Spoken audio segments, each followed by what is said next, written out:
Ал құтты болсын, 11-ші квартира Алматы, Астана. Жақсылап тыңдаңыздар. Кіреміз квартираға. Мынау квартира бар болғаны квадрат метросына 840 мың теңгеден 126 миллион теңгеге мынаның барлығын аласыздар ағайын. Полный мебельмен. Ана тәтеміз бронь жіберіп жатыр. Кеп жақындатып көрсетіп қой. Тік номер көрсетпей ақ қойын. Міне номерлерімен полный паспорттарын жіберіп қойды. Мынаның барлығын сіздер аласыздар.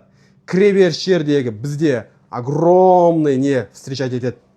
Полный өзінің дизайнерский стилімен. Міне.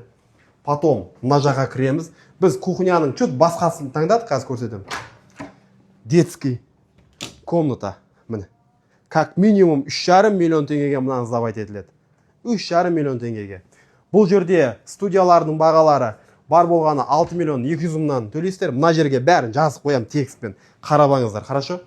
Бұдан да квартираны таныстырайын. Мынаның бәрі стройный. Прикинь, 840 мың теңге за квадрат метр төлейсің.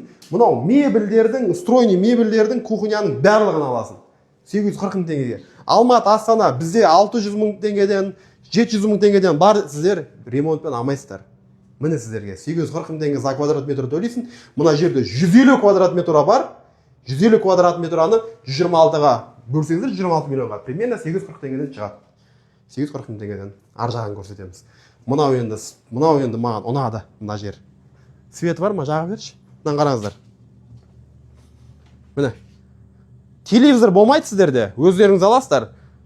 Полный панорамный терезелер, балконымен мынау мебельдердің барлығын аласыздар. Ал жақсылап құттықтап, жақсылап комментарий, репост жасаған адам, бізді поддержать етеді деген адам, оған біздің отдельный бонусымыз бар. Ассаламу алейкум. Біз кеттік.